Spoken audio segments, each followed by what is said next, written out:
start off. We can start the episode now about Lake Jim Scouting. Welcome. Indeed. All right, so I'm going to minimize. Good. Okay, so you're gone. Is it still going? Everything looks the same on my end. Yeah, it's still going. It's still counting when I maximize it. Bring it back. Okay. All right. Well, let's just try and do some of these things while we're doing it, and we'll see how it comes out. Yeah. All right. So the new Wrangler, not the new Wrangler. See, I'm already incorrect. The new pickup, the new Jeep pickup. 2019 Jeep Wrangler pickup. Indeed. Which, by the way, is there a name for it? I don't think there is, because it's just the JT, just the code name. Right. And there's a Jeep Scrambler forum, and people keep calling it the Scrambler just because it's Scrambler of old, but it is not. I don't think it's been officially revealed. It should be revealed. Well, the vehicle will be revealed at the auto show. I think the LA Auto Show on the 28th. Yeah. November. Yep. And of course, then they should reveal whatever the heck it's called. But yeah, it's not official. Okay. I would like it to be the Scrambler. They have to. I think they got to. First of all, just like think about it, Jeep's using, they're using all the old names like the Cherokee, even though the new Cherokee is nothing like the old Cherokee, unfortunately. Right. So if they bring back the Scrambler, it needs to be good and not like the Cherokee. It needs to harken back to the Scrambler that we all think about right away, and that is the Scrambler from the movie Twister. Because that's the best Scrambler of all time. Yep. Yeah. All right, well, go ahead, because I've got some definite concerns. Yeah, I mean, so it's just speculation right now. What's it going to be? What's it going to have? It seems to be, at least according to a lot of forum people, it's going to be offered. It's going to be basically a Wrangler with a bed. So it's going to be the same engines as the Wrangler. So you're going to have your regular V6. You're going to have maybe the 4-cylinder. There's rumor of the diesel. That what was it? The Eco Diesel that was in the Ram. And so they're talking, because that's supposed to come out for the Wrangler next year. It's supposed to be by the way, the Eco Diesel for the Ram it's pretty awesome. I didn't think I would like it, but the more I was looking into it, it's a pretty decent option in terms of power and economy at the same time. What? Are they selling it now? Yeah. Oh yeah, I've seen plenty on the road already. Right, but remember they had to stop selling it because they were under investigation, like VW. Oh, I did not hear that. They were, but that was like a year ago. Okay. I mean, I've definitely seen them on the road recently, and hadn't heard anything. So. Okay. Yeah, I think so the previous generation Ram had the Eco Diesel. It was selling, then it froze. Now the new Ram is out, and I don't know if it's for sale yet in the new Ram. Yeah, it definitely is. I've seen it on the road. In the new Ram? I've seen the new Ram with it. Okay. Well, then they got the green light. Yeah. Okay. Okay. So with the Wrangler truck, is it going to be the same chassis as the Wrangler Unlimited? I mean, obviously it's going to be extended, but is it going to be even further extended to give a bigger bed? Do we have any idea about that? I haven't seen anything. I lost my tab. Yeah, that I don't know. Is it going to be this? I guess the question is, how big is it going to be? It's going to be midsize-ish. It's going to be Wrangler-ish. So is it just going to use the Unlimited and be a bed on it, or is it going to be bigger? Yeah. Because how big is the back end of behind the second row of seats in the Unlimited? Like how much cargo behind the second row? Yeah. I mean, is it anything like the regular Wrangler where there's literally nothing back there? There's like a foot and a half. I think pretty much, yeah. It's got to be more than that for the truck bed to be worth anything. So I wonder if it's going to be extended beyond what the Unlimited is now. It depends on what bed, because I think, is it the new Ranger? The base is like almost it's not even a 5-foot bed. Yeah. It's 4 something. And so, obviously it would be between 4 and 6, but it's speculation. Yeah. What else? they had a teaser on the Wrangler forum. It was from Chrysler,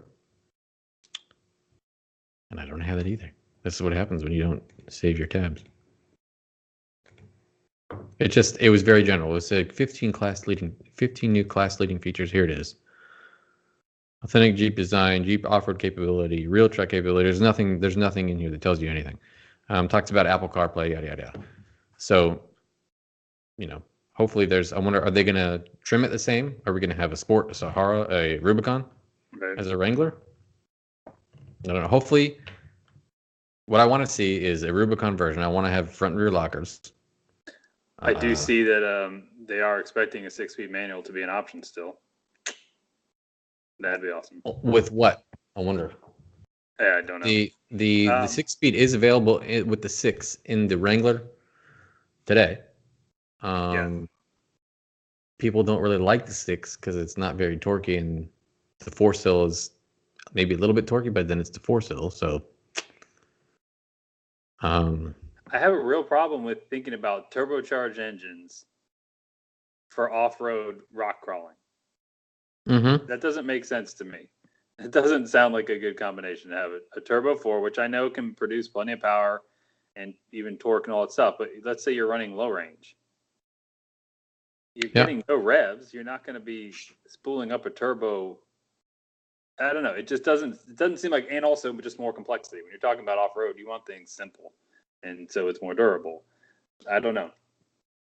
Well, this is the problem. This is the problem with all the new cars. So, all the cars, of course, it's not in the Wrangler, but everything else has hill descent control that I feel like nobody talks about. Why do you want that instead of 4-low? Yeah. And I've seen videos of hill descent control going down a hill, and what is it doing? Trying to make sure the tires don't skid, and you have various tires locking up. Mm-hmm. So why do you want that? Why is that better than 4-low? Nobody's told me that. The only thing I can say, my little experience with hill descent control was David's Canyon. Mm-hmm. So we used it towing a trailer down a really steep incline. So we had a ATV in the bed, ATV on a trailer. So we were fairly heavy load coming down a steep incline. And it did a pretty good job at working the brakes and obviously a low gear to try and hold it in place. Is that with 4-low or without? No, but that's my point, is that we were on paved surfaces and it was just in regular. I don't even know I doubt he was in 4-wheel drive, probably in 2-wheel drive. But that's nothing like having it in a 4-low where you're looking for, 4 wheels locked in. Mm-hmm. And, this wasn't a limited traction scenario. So. Well, the problem, I keep seeing it tested in all the new trucks. So basically, most of the new trucks have a terrain management system and a hill descent control, except the Ram, the Wrangler. The Ram and the Wrangler might be the only thing without these features. But anyway, on the ones that do have it, they're testing it. They're going down steep hills. Like, oh, hill descent control, that was great. And I'm watching the video, and I was seeing a tire lock up here and there. So, why is that better? Is your 4-low not low? Is it a high ratio? Yeah, or do the two things work in conjunction? But when you're in 4-low, hill descent control is purely traction control and brakes. It's not gearing. Right, and if you were actually off road, so you got compromised traction, you put it into 4-low, you don't need hill descent control. I mean, you usually have to keep your foot slightly on the gas to keep it rolling. Right. And if it's anything short of a cliff, Mm-hmm. So do you need it in that point? I don't think so. Yeah, I don't know. So my point is, if they're putting these 4-cylinders in these vehicles, are they then relying on hill descent control because you're going to have these low revs in your 4-cylinder. So are they relying on hill descent control to help you out there? I don't know. Yeah. And then my second beef is I could buy a Wrangler, a Rubicon, with the way it's equipped, but man, why don't they at least turbo the 6 or put a V8 in it? Of course.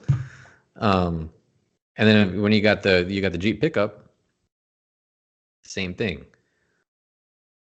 Why are we turbocharging every 4-cylinder on the planet? I can't say it. Yeah, I don't know. Like in the Ranger, I can't get excited about the Ranger because it's only a 4-cylinder. I know that. I didn't realize until recently that I knew they were offering a turbo 4. I didn't realize that was the only engine option. Mm-hmm. I don't know. I've got a big problem with that, and especially because, you're going to have to. It seems like it's going to have to cost more in the long run because you're going to have turbos that they're going to need servicing, and potentially you're going to need higher octane fuel. I know some of these can run on. Yeah, some of the 4-cylinders, some of the 4-cylinders are wanting premium. Some of the 6s, I was just looking at the. Okay, so the EcoBoost, the 3.5 EcoBoost, and the F-150. I thought I swore it needed premium. It does not, at least for 2018, but it recommends high octane. It's not required. But for me, if it's recommended, I want to put that in. Right, because all that means is that they're able to get around it by having it, by timing. Yeah, detune the timing and all that stuff, which is good, but that means that you're not getting the listed horsepower. Right, and it clearly states in the manual, you'll hear light knocking. It's fine. Oh, yeah, that's right. No. You told me that. What was that car? What were we talking about that you heard that? That was the F-150. The F-150 with the V8, 5-liter. Yeah. Yeah. And it's funny because the manual for the F-150 does not designate a difference for any engine. It's just the whole manual just says 87 octane, recommend 91, but it doesn't break it down because they got multiple EcoBoosts and then they got the V8. Right. And so their thing was just you may hear light knocking if you use lower grade fuel. Right, and it's fine. Yeah. How is that possible? Yeah, that's not good for me. And then you got, okay, what's the other argument? Gas mileage. You're not getting a lot better gas mileage in the 6s, especially if you tow and do a heavy load. Again, there's been tests where it's close to the same. Yeah. Yeah, close to the same under load. The only time when you see improvement is when you're running the truck empty on the highway for long periods of time. Maybe you pick up a few miles per gallon, but if you're that concerned about a few miles per gallon, should you be looking at, especially with the full size pickup trucks, should you be looking at full size pickup truck? Right. I don't know. And with the Wrangler, I definitely am seeing more about them debuting a diesel V6, which that's just pretty awesome. I like that, just like with the Canyon and the Colorado. Yeah, I have to really look at the diesels just because I think it's awesome. Gas mileage is up, cost of fuel is up though, which pretty much offsets, in my opinion. I haven't really done the math, but diesel's always 20-30 cents a gallon more. So I'd really have to drive it because the torque is good, horsepower is really low as normal, but I don't know. I can't get. I don't know. There's so many.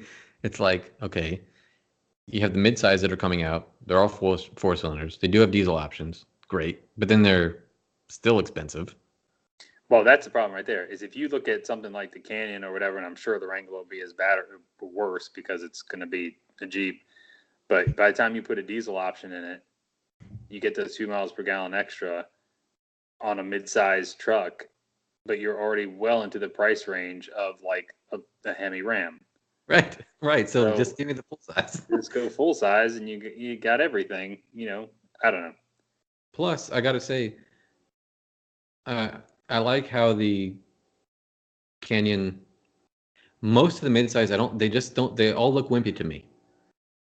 Oh yeah. I mean, just compared to me, F-150 looks great. It's tough. It's squared off. The new Ram, depending on which model, is tough. The new Silverados, depending on which model, tough. beefy, big truck, big engine, and then you got these midsize that are like not almost the same price, but getting close, and it's just like this little dinky thing with the 4-cylinder. Yeah.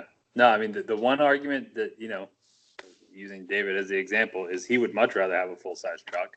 And yeah, price range wise, it's not that far off. At least if you're talking about a loaded midsize versus a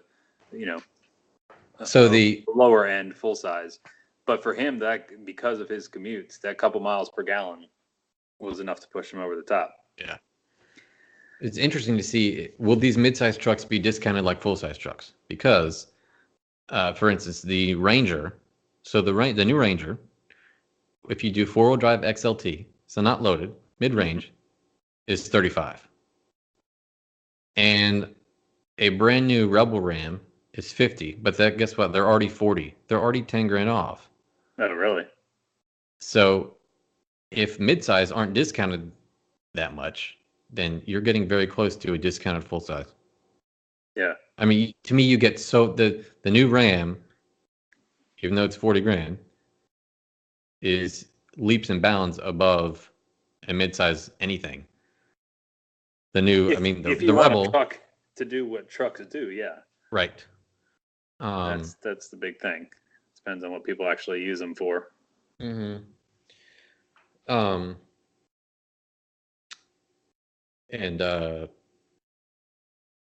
yeah, then the question is, okay, well, is there a sport yacht out there? Not really anymore. No, that's a huge problem. I do still like, as you know, my vehicle is an Overland. That's right. I still like the current Grand Trailhawk, but that too has a terrain management thing.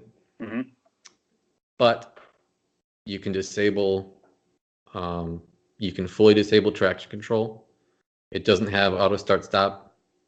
That's the dumbest feature. That was in the F-150 that I drove. Turn off the engine at the stoplight. Yeah. It has a button to disable it, but you have to remember every time you get in the car. But anyway, current Jeep doesn't have that. With the V8, it doesn't. The 6, you got it. You got to hit the button. But the V8 doesn't have it. It has some tech like lane departure warning, but it has the fewest out of all the current new vehicles. And I feel like this generation that'll soon be outgoing could be the last decent sport ute if you put up with the terrain, whatever. Yeah. But since you can completely disable traction control, you can get it to spin the tires, because I feel like that's the biggest problem with all these terrain management systems, is that it won't let you spin the tires when you need it. Yeah. So you get, a lot of these will just shut it down, and you're hitting the gas, and it's trying to protect the vehicle. You get stuck. Right.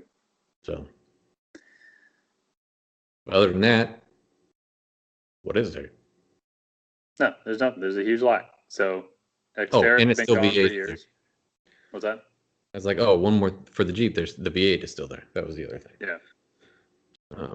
No, and I'm just thinking from no V8s, but just from the regular mid-sized truck-based SUV, you're pretty much down to the 4Runner.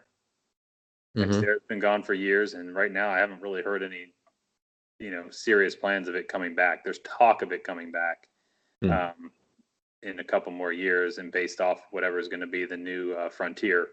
But even that, just by looks alone, from what I've seen, it just, it looks like a car-based. It reminds me of the Ridgeline or something like that. Or like what Nissan did with the Pathfinder. Yeah, exactly. Yeah, which is that they killed it. Yeah. I don't like it at all. So I know.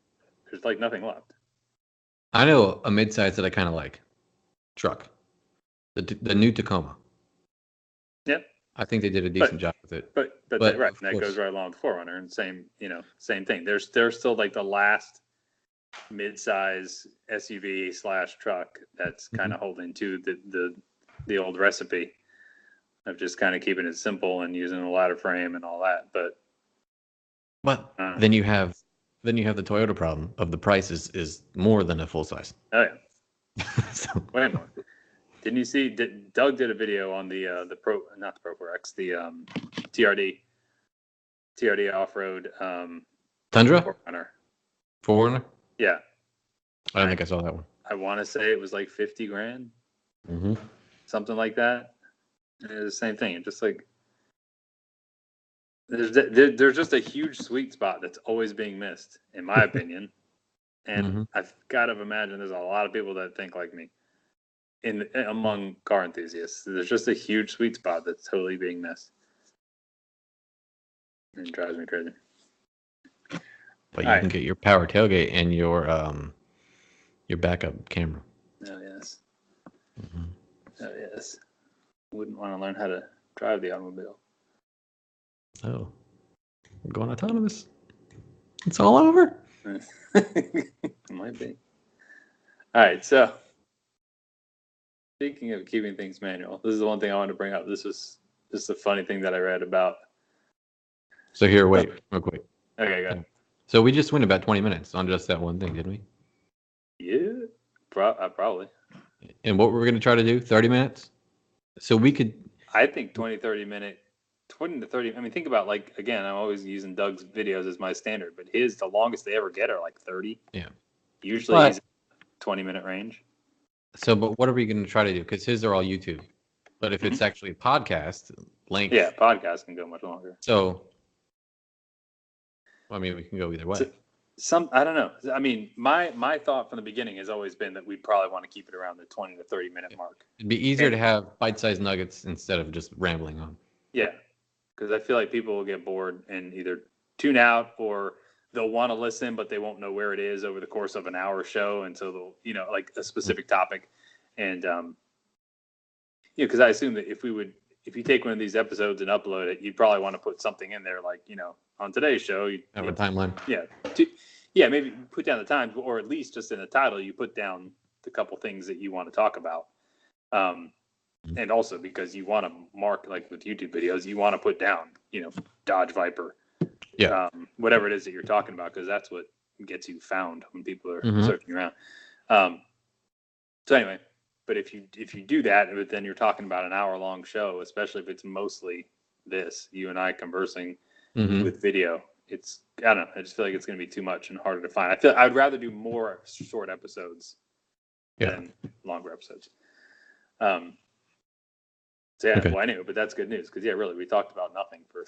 I mean, I have like the stuff that I have, I could get really in depth on and blow it out. Well, here, I'll just tell you, and we don't necessarily have to record it or anything since we're already so long. But so one thing, just my thought was I want to do something new, something definitely classic along the lines of like simplicity, budget back in the day, how fun that used to be, and then something funny, just a cool story with the car, something that's crazy. So my three main things were going to be, so for the funny thing was somebody took a 2002 Honda Odyssey and they changed it and it was called the Modyssey, modified Odyssey. And what they did was, and they're selling it now, so for $6,000 you can buy it. They took a 2002 Odyssey and they did a transmission swap and put in a full 5-speed manual. And you should see the pictures of it, just because think about the dashboards on the minivan, and so you've got like just hanging out from the dashboard, you've just got this stick 5-speed, and then they had to add in the clutch pedal and all that. And so they routed it through the dash where the other opening was. Yeah. So it looks nuts. But it's well done. I mean, it doesn't look terrible. It looks cool. It's just crazy, and they're selling it for $6,000. And it just having a manual van, like, would you like it? I'm just trying to figure out if I would like that or not like that. Like, is it cool or is it just gimmicky? I think that would be more gimmicky, only because you're not the only one driving it. The wife would have to put up with it. Yeah. So 02, that was before driving the van. It's not like you're having fun, having a nice spirited drive. You're just sitting in traffic with kids screaming and going on long trips. So, but anyway, it was cool. You know what they put in? The pictures are super funny. So now I'd want to pull up screenshots because I've got all the pictures that I could show through, and it's definitely interesting and worth looking at. It's funny. Do you know what transmission they put in? Is it like from an Accord, or is it completely different? I'm pretty sure it was from the manual Accord back then. Let's see.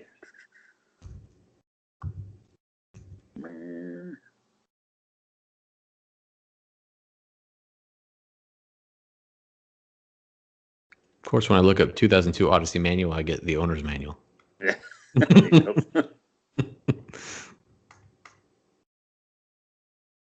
Yeah, I think it's pretty much all from the Accord. Okay. But it's cool. So you got 3.5 liter VTEC V6 and a 5-speed from a manual, 5-speed from an Accord back then. It just would be a lot of fun. I thought you were going to say it was going to be like routed. To me, I would have imagined it coming through the floorboard. And the old super long stick. Yeah. Yeah. And then the old shifter would still be in place, but obviously it would be non-functional because it's the O2 is 2 generations ago. Yeah, at least. Here, I'll show you the picture. This will be ridiculous, but what the heck? Oh, it looks good. It's clean. Yeah, look how clean.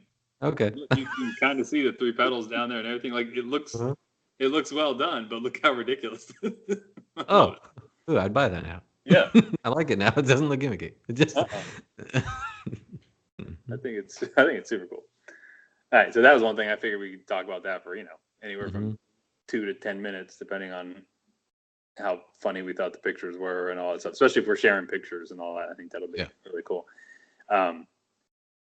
Then for something old, I wanted to bring up an old classic that you may or may not, you'll remember it, but it's something you haven't really thought about or talked about in forever. And it's like what I want these to be built. This is a perfect sample of what I think needs to come back in some form or another. And that is, do you remember the Panoz Roadster? Yeah, well, the name definitely. I'm trying to remember. Is it closer to Prowler? Yeah. Yeah. Mm-hmm. You remember that? Yeah. So the Panoz Roadster. So the reason why it's kind of hard to remember because production years were 92 to 95. It was that old. And apparently they only made 44 of them, which I did not realize. I thought there was a lot more of them than that. But here's what I love about it. Super simple, basically an open wheel sports car. Had the 5-liter V8 straight from a Mustang. Oh, I forgot about that. And it weighed 2,500 pounds. I don't know if I knew it had that. Yeah. No, I remember that. Had a 5-liter from a Mustang and weighs 2,500 pounds. So what do you have in today's terms, basically? You've almost got an Ariel Atom V8. Mm-hmm. Or just, performance-wise, probably closer to the standard Ariel Atom. But I want a street-legal Atom that doesn't cost $60,000, $70,000, $80,000. Like, why can't one of those be made for somewhere in the, the 20 to 30 range? Just bare bones. And it would sell like crazy. It would sell like crazy, especially if they were able to use something like the 5-liter from a Mustang or an LS engine or something like that. Simple. People can make as much power as they want with it, but stock is going to be plenty, especially because it's going to be lightweight. Forget tech. Forget spending all the money on all the crap. Just put in just what you have to do to pass safety. And I want to know. Bare bones, simple. I would buy that. I'd trade in the Corvette for that in a heartbeat. Like I've always said that. If I could get an Atom, I'd trade it. Not because obviously it's faster and all that, but because the way I use the Corvette, which is just fair weather and pretty limited and all that stuff, I would love to have something that was just fast. I mean, just a motorcycle basically. Mm-hmm. It's a motorcycle that were slightly something slightly safer than that, but. Anyway, I love it, and that I kind of had forgotten about that car, and I feel like, man, that's a perfect template for what could be done again. And if they sell them, even if they again made them in small quantities and all that, but I feel like wouldn't enthusiasts go nuts for that? How would they not go nuts for that? Yeah. Another question I have is, we know. I mean, technically, we know it can be done. Can it be done legally? what are the manufacturers having to put in now? Do you have to put traction control, lane departure warning, and all these other systems? Do you have to do that? Well, I mean, let's see. What is the bare bones minimum? I think you probably have to have ABS, maybe traction control, which is, okay, that's not that big of a deal. Right. You probably have to have a backup camera now. Yeah, you definitely have to have that. Which I was going to say, which means you have to have some sort of an infotainment system, but that's not true because you can put that into the rear view mirrors and stuff like that are relatively inexpensive. But yeah, I don't know. Right. I mean, who knows? There may be some regulations that don't allow it quite as I have it envisioned, but I don't know. I still feel like it could be done. You can get close. You could get close. Keep everything manual. I mean, in this case, you don't even need power windows. You don't, keep a manual. I don't even know if this thing had a top. I've never seen one with a top up. May or may not have. But yeah, just cut out all the crap and leave me with lightweight, raw V8, fast, manual, and just an awesome enthusiast car. I want that so bad.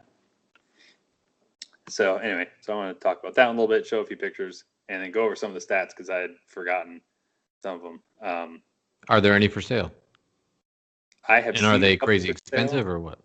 Not as much as you'd think because they were such limited production. You would think that the ones left might be worth a ton. They weren't horrendous. They're up there, but not like $200,000 or $300,000 or anything like that. But yeah, stats on it.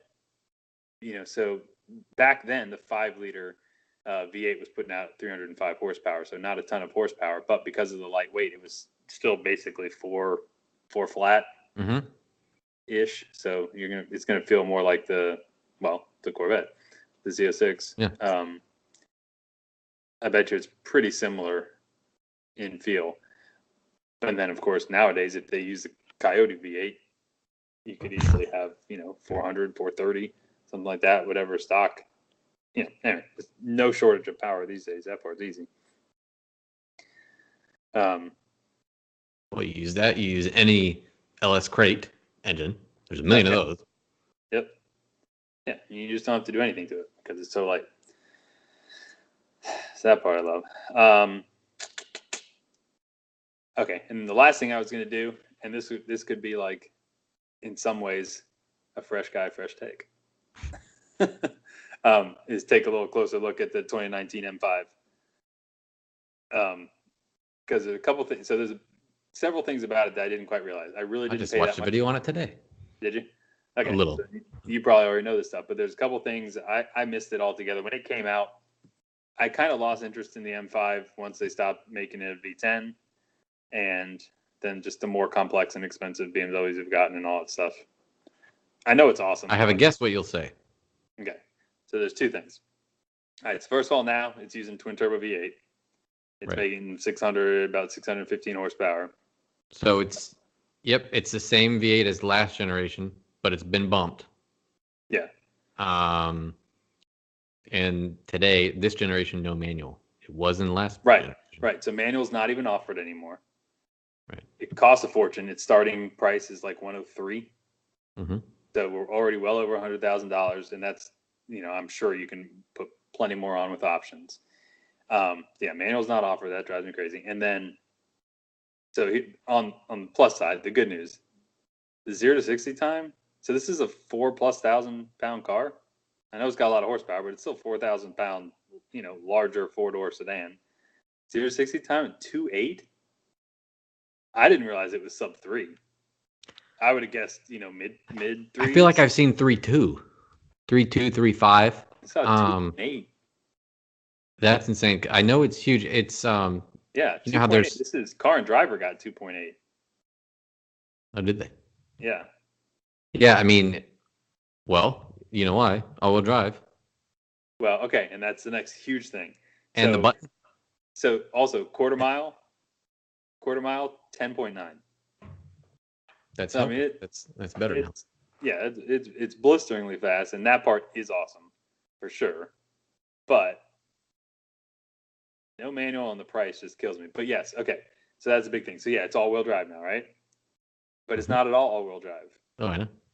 It's got a part-time four-wheel drive system. Yeah. I had You can drift it around the corner. I had no clue about that. Because, right, I love an all-wheel drive car. I love the WRX. Back in the day, that's awesome. But the one thing that stinks about having an all-wheel drive car is every once in a while you want to throw power to the rears only and, let the car slide.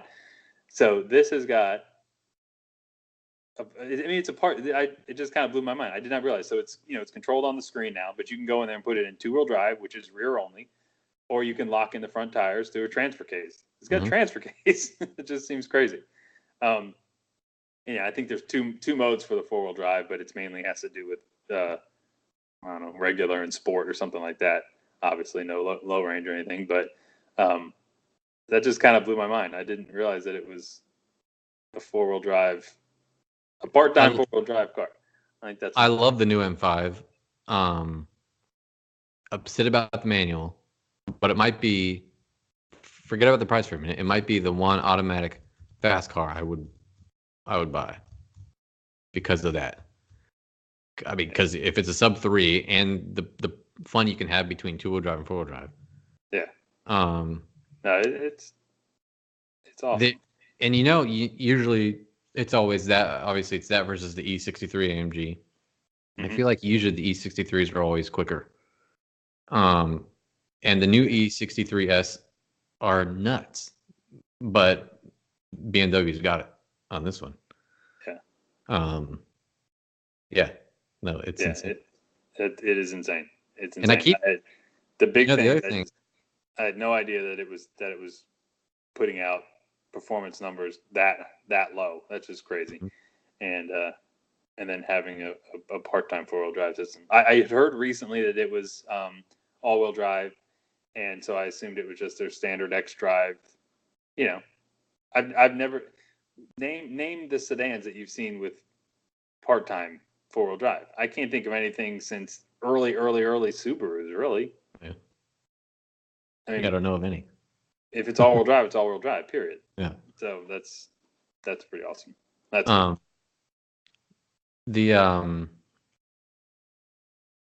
you can do a similar, so the E63, you can do drift mode. And I don't know if it actually is two-wheel drive only. It might be, or it just really shifts most of it, the power to the rear. I can't remember. So wait, this is the current E6, the current E63 AMG. Okay. And then the other reason why the automatic, so a lot of these cars are going away from SMGs and going to the regular torque converter automatic, and that's because of the power. The insane power a regular torque converter can handle much better than SMG, and even some of the manuals with just clutch. You mean, well, what about versus a dual clutch? Yeah, versus dual clutch, because the last M5 was either 6-speed or dual clutch. And so this one comes along and it's like, what? A regular automatic? Well, it's I think easier on it because of the power, and it's actually gotten so fast that it's not really lagging behind a dual clutch like it used to. Yeah, well, I guess not, because I mean, think about it. That's going to be the same with the Hellcats and Demons and all that stuff. Where they use the Torque Flight 8-speed. Mm-hmm. So similar thing. It's an 8-speed automatic. It just it shifts, close enough to a dual clutch that you've got the. I don't know the differences 100%, but let's just say that you've got most of the speed of a dual clutch, almost neck and neck. But then you've got more durability and probably less cost and all that stuff. Yeah. Not to mention, I assume it's got to be smoother. I know one thing that people complain about with some dual clutches is like, you having a dual clutch, but you're in traffic. Sometimes going from stop to start, it can be a little bit jerky, a little bit uncomfortable. Well, if you've got an 8-speed where you've got a torque converter, then it's just like any other car. So that's kind of cool. Cool. I hadn't even realized that, but I'm looking at it now. 8-speed automatic with manual shifting mode. Mm-hmm.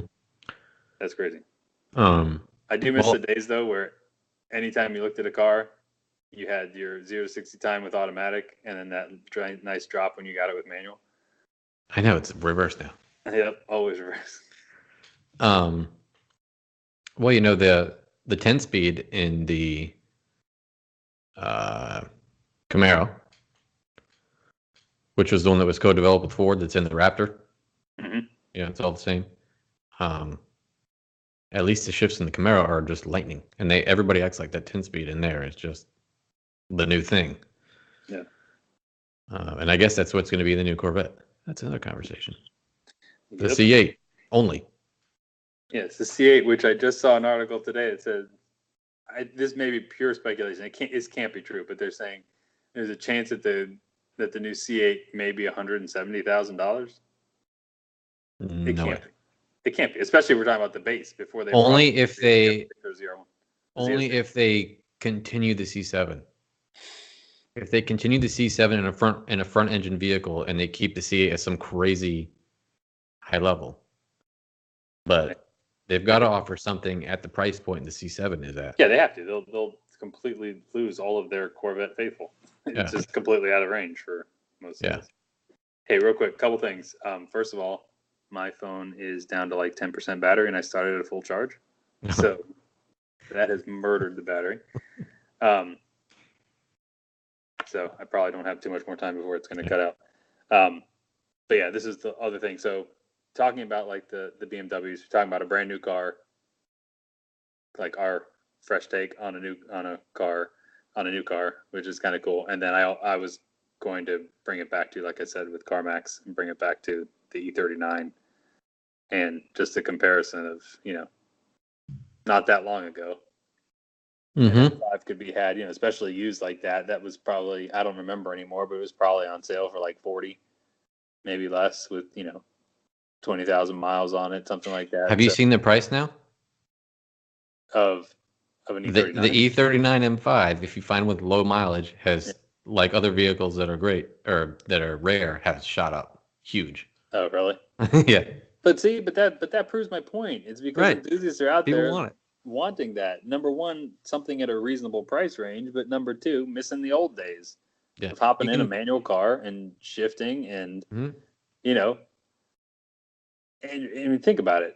Even back then, so that was a V8 with 400 horsepower, naturally aspirated, right? Yep.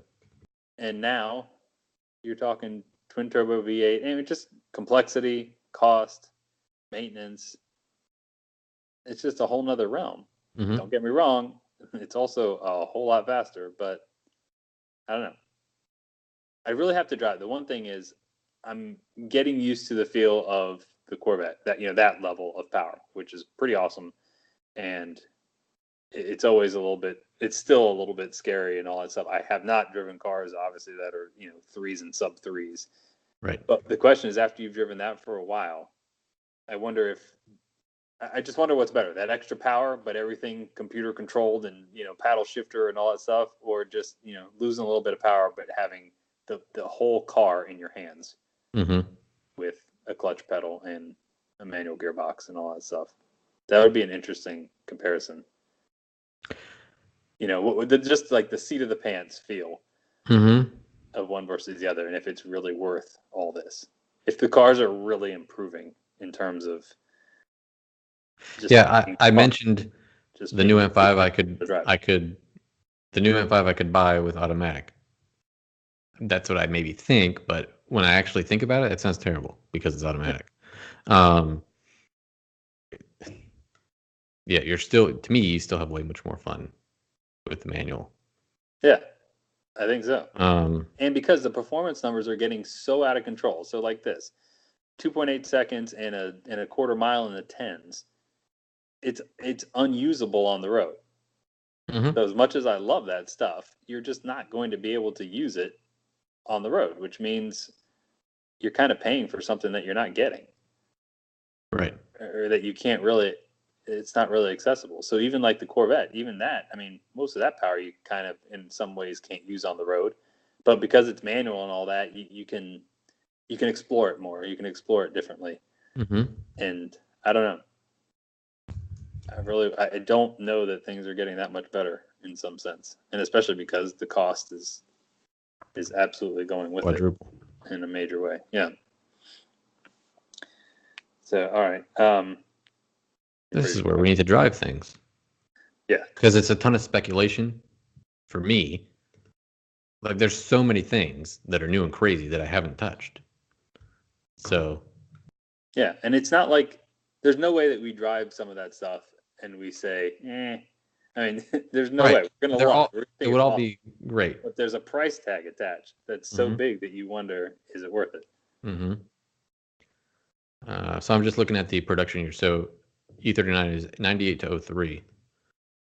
And I was going to pull up. See, I'm thinking early 2000s. Was that the golden years in some ways? You had the M5, you had my Corvette, you had like the original STIs back then. That was like 2004 or something like that. That was kind of like, I think that as powerful and fast as things were going to get while they were still letting you do everything. Shift yourself, minimal traction control, no, drive mode settings. There wasn't a whole, there was some, but not much, All the trucks had V8s. You had the Explorer had a V8, Jeep had V8, even Midsize had V8. You had the Dakota. The Pathfinder threw in a V8 at one point. Remember that? There was like 2 years where there was a Pathfinder V8. Yeah. The 4Runner had a V8. Yeah. You had well, I was going to say, what else? Besides that, you had all your sport utes. There were more body on frame and more things with lockers and things like that. And yeah, trucks were trucks and cars were cars. Right. And then crossover. Yeah, when did the crossover come about? That was the worst thing. It started with like a Ford something. Yeah. Yeah. Here you go. So I'm looking up some M5s. So a 2000 M5, 49,000 miles, 42.4. An 02, 61,000 miles, 38.8. That's crazy. That's nuts, but I get it. I get the market for it. Yeah. I think people are kind of. Here's the question. Here's another question. The reliability, even though it's a more simple car, I still think is not great. And of course, it's BMW, so it's going to be expensive. Mm-hmm. So, there's plenty of them out there that are over 100,000 miles for 10 to 15.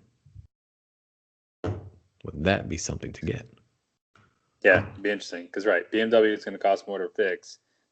As for reliability, durability, it's hard to say. Because a naturally aspirated V8, if it were, if it were a Chevy 350, if it were just a standard, 5.7 small block Chevy, like the Corvette. Again, the reason why I bought the Corvette is because it's still a simple engine. Right. There's not much to it. It's not overly expensive to fix, and it's got plenty of power. Even though it may be more crude than a smaller V8 that BMW is producing, but so what? It's going to be way more reliable it'll be way more reliable and cheaper than BMW. Here you go. 2000 M5, 103,000 miles, 15. So they're in teens. They're low teens if you get way up in mileage. So what do you get for the $20,000 range? Do you see anything mileage wise? 01 M5, 22, 94,000 miles. Okay. 2000, 99,000 miles, 17.5. This is a any distance search, by the way. So, so I'm just using $20,000 since I'm using the, my Z06 as a benchmark. What you can get for that price range, knowing the car, the performance, it's pluses, it's minuses, but basically you can get one that's, cream puff for 20 grand. Yeah, you're basically getting BMW name in a back seat and problems. Mm-hmm. And it's certainly a much nicer interior and things like that. But depending on what you're doing with the car, if you're buying it because you want to daily that, well, good luck. But I also feel like if you're buying one that old, again, like the Corvette, like I wouldn't necessarily want to daily it. Mm-hmm. Not that you have to preserve it, but I don't know. That wasn't its point. Right.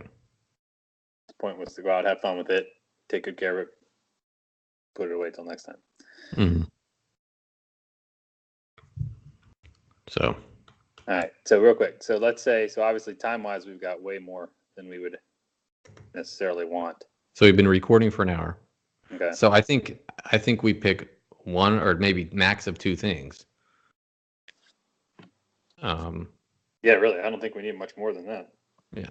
And that'll be good too, because then we can just label the video / podcast with like 2 specific topics, cars, and not have to have a huge thing. And then also, like I said, more episodes. I think that's better. Mm-hmm. People can go back and look at, 10 different episodes with a couple of things and pick a car or two that interests them. Yeah. Yeah, I think that's better than long. Agreed. And so I think for format wise, yeah, we'll pick what we're doing, kind of storyboard it. Mm-hmm. And then also lay, once we have that outline, then each of us can lay out whatever we're talking about on tabs or whatever and have it ready to go. Yep. I'm writing down notes about what we're talking about. So 2-3 topics, try and keep it 20 to 30 minutes ish. Mm-hmm. So we already have a little intro that would be easy to insert. What about an outro? Just use the same thing again. That's pretty much what Doug does. You could. I don't think he does anything different at the end. It looks like the same graphic. Look at it. Should I wonder? There's got to be. So the intro is the startup of a vet. If I can have one turn off. So you just hear it idling and then shut off. Yeah. And should we have like? And then you hear the slow-mo crashing sound at the end. pull out some sound effects from old Need for Speed. Mm-hmm. And then what about like when we start talking? And we don't have to figure this out right now, but if we have some quick way